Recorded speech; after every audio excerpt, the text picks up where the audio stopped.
OG Anunoby, after being in trade rumors for who knows how long, maybe 3 years, has finally been traded to the New York Knicks for a pretty large package that involves RJ Barrett, Emmanuel Quickley, a 2024 second-round pick from the Pistons, which is essentially just, the 31st pick of the NBA draft. And the Knicks don't just only get OG Anunoby, they also get Precious Achiuwa and Malachi Flynn to make the money work. Now, I'm a little bit behind on the news, and by a little bit behind, I mean I'm going to post this video like 4 hours after it happened, which is considered way behind in NBA Twitter time.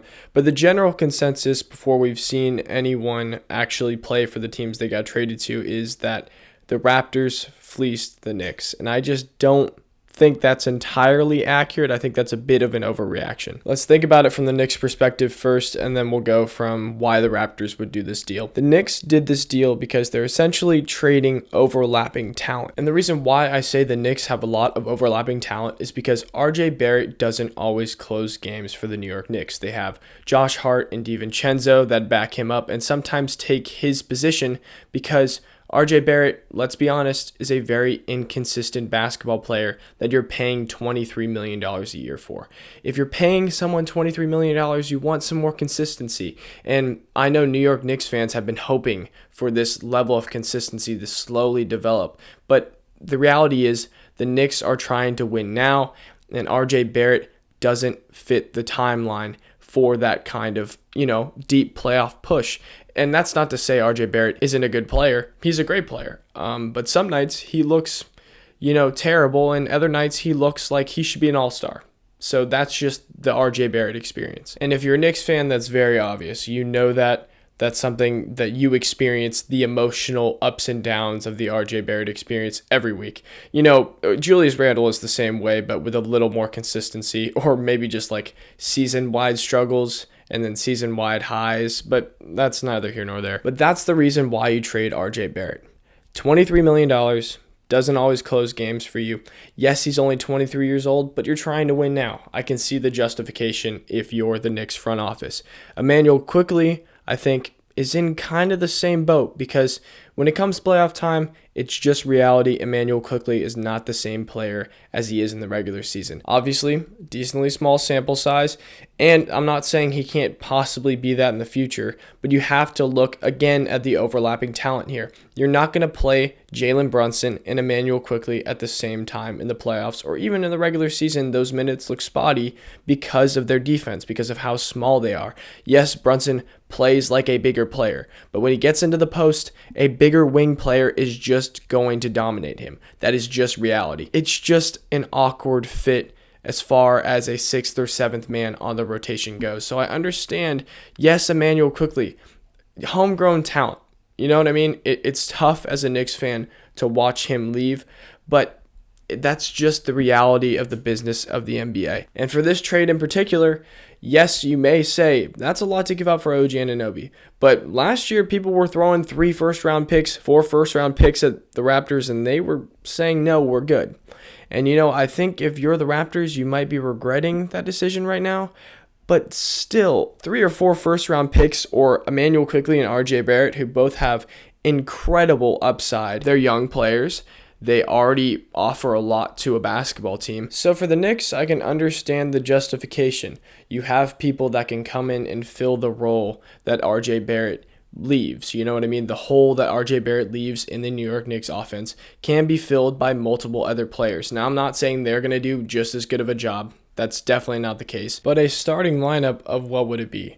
Jalen Brunson, Dante DiVincenzo at the 2, OG at 3, Julius Randle at the 4, and then Isaiah Hartenstein now because Mitchell Robinson is hurt at the 5. That's not going to win you a championship. Again, this is a great piece to pick up, but they're still one main star away from a championship, which, you're getting rid of assets and you're not pushing all the chips in on a massive star player. But I'm a guy that I don't think the New York Knicks should be trading for Donovan Mitchell because that backcourt of Brunson and Mitchell sounds like a nightmare. But if you can make up for it with OG Anunoby, maybe it makes sense. But I don't know what pieces you're giving up for Mitchell. Anyway, that's down the line. Now the Raptors' perspective.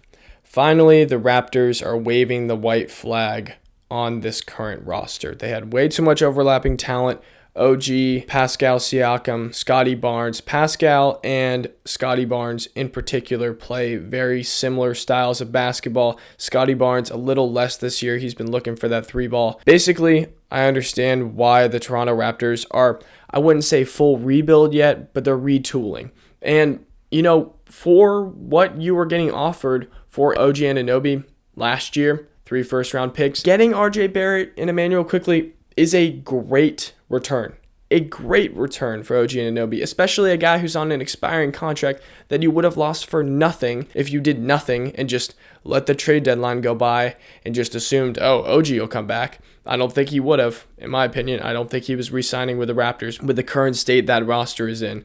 Obviously, they weren't really going anywhere. They had a beginning of the season that was just not all that confidence-inducing as far as making the playoffs, and let alone going beyond the first round or the play-in of the playoffs, but second round, Eastern Conference Finals, like that just was way out the window. That was not happening. So I can't imagine why OG would want to return to the Raptors. So they got a lot in return for a guy that was going to leave anyway. So now your starting lineup is pretty big. Now that I'm thinking about it, you've got Quickley at the 1, I assume. Obviously, he's going to start, I think.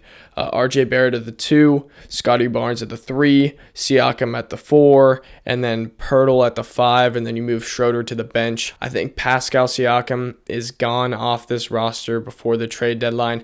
I don't know where. Teams that I can think of right now, I guess one team in particular that he's been rumored to go to as far back as like 3 years ago is Pascal to the Warriors. I think the Warriors could really use a guy like him. And I don't know who exactly they'd be getting in return or if the Raptors would even be interested. But anyway, I think this is a great trade for the Raptors because at the end of the day, they had to pick a path. And they didn't want to end up in this middle ground of just average basketball team that can't seem to get a top 5 pick.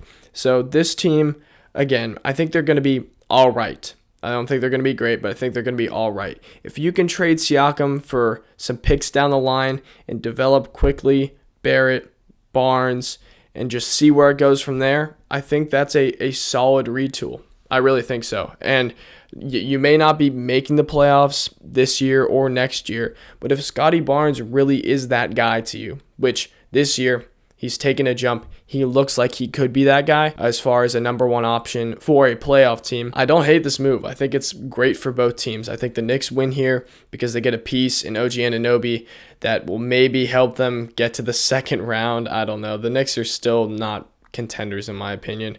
And for the Raptors, you finally picked a direction. You realized this wasn't working and you moved your best piece or your most valuable piece for pieces that have some potential. And essentially a first-round pick, a late first-round pick, even though, yes, it's the second-round pick. It's the Pistons pick, so it's going to be the 31st overall. I don't know. Those are my thoughts. I think the Knicks and the Raptors end up both better in this situation because, again, they were both two teams with a lot of overlapping talent. And, yeah, I still don't think this changes much for the Knicks. I still think they're not quite contenders yet, and I think the Raptors are obviously not contenders. So this is kind of a trade between two teams that are trying to rework how they approach being a main contender in the Eastern Conference. But for the Knicks, they'll probably be better after this trade. And for the Raptors, down the line, you most definitely will be better after this trade because OG was going to leave anyway. Anyway, y'all take care. Have a good one. Yeah, I mean, I think it shows, like, we're on the same level as all these teams we're playing against. There's no team that I've ever came across in the NBA where I'm just like, man, there's this, like I felt like I was going into a slaughterhouse. I've never felt like that in my life.